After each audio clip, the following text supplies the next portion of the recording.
Hora de conversar com o Rodrigo Orengo. Chegou a hora da verdade. 38 vetos entram na pauta do Congresso. Muita pressão, né, para derrubadas. Temos aí a desoneração, marco temporal, arcabouço. Tem coisa grande, hein, Orengo? Ainda vai. Bom, vai ter que dar tempo, né? Bom dia para você.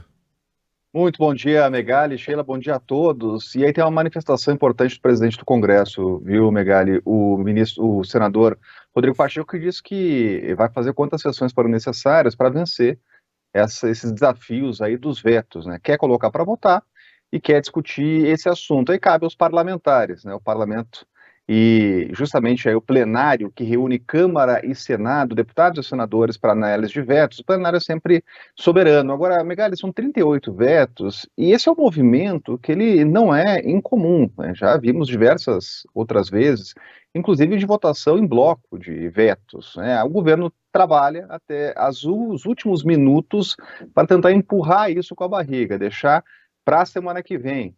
A gente tem que lembrar que já tivemos dois adiamentos de análises de vetos, inclusive de um que é muito importante para um segmento que é fundamental para o país, que é do marco temporal de terras indígenas.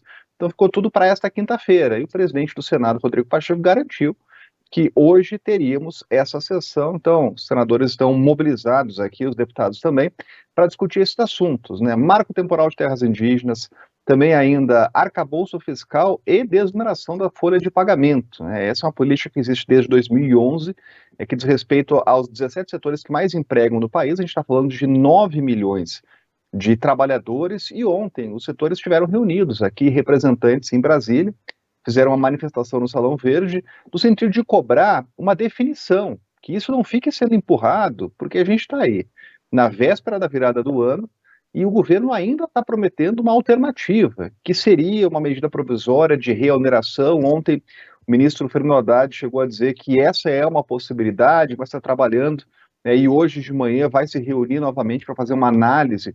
Só que a resposta dos setores é a seguinte: olha, não adianta mais agora fazer análise, não adianta agora apresentar alternativa, tem que votar a desoneração da folha de pagamento e o veto. Aconteceu a mesma coisa no governo Bolsonaro. O presidente, naquela oportunidade, vetou a prorrogação da desoneração da folha de pagamento, com um argumento técnico, recomendado lá pela área técnica do governo.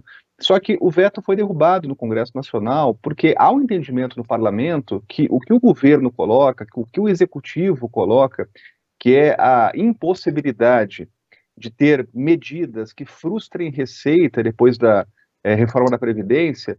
O entendimento do Senado e da Câmara, e é o entendimento técnico de analistas aqui do parlamento, é de que se há prorrogação e não criação de novos programas, não há problema algum. Isso pode acontecer, né? Então, o que a gente está falando não é de uma criação de um novo programa de incentivo à criação de empregos, é a prorrogação.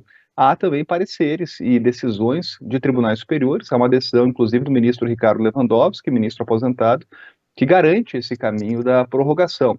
Então, o que a gente tem mesmo não é uma discussão técnica, é uma discussão política. E o ministro da Fazenda, Fernando Haddad, que tem ganhado aí muita força em discussões econômicas, obviamente quer ter um caminho mais curto para chegar ao almejado déficit zero. Agora, o que os setores colocam é o seguinte: olha, caindo a desoneração, o impacto na economia ele vai ser muito maior, né? Muito maior, e vai trazer um prejuízo grande, no sentido que teremos desemprego. Basta lembrar o setor de logística, que coloca que 16 mil trabalhadores podem perder o emprego e 18 mil já nos planos de contratação podem deixar de ter ocupação em postos de trabalho se a prorrogação não for colocada aí pelo Congresso Nacional, se o veto não for derrubado. Então, logo mais, 10 da manhã, sessão marcada, são 38 vetos, claro. Vai ser um dia longo aqui de discussão. O governo ainda está tentando empurrar, adiar essa votação, mas a sessão está confirmada aqui no Congresso.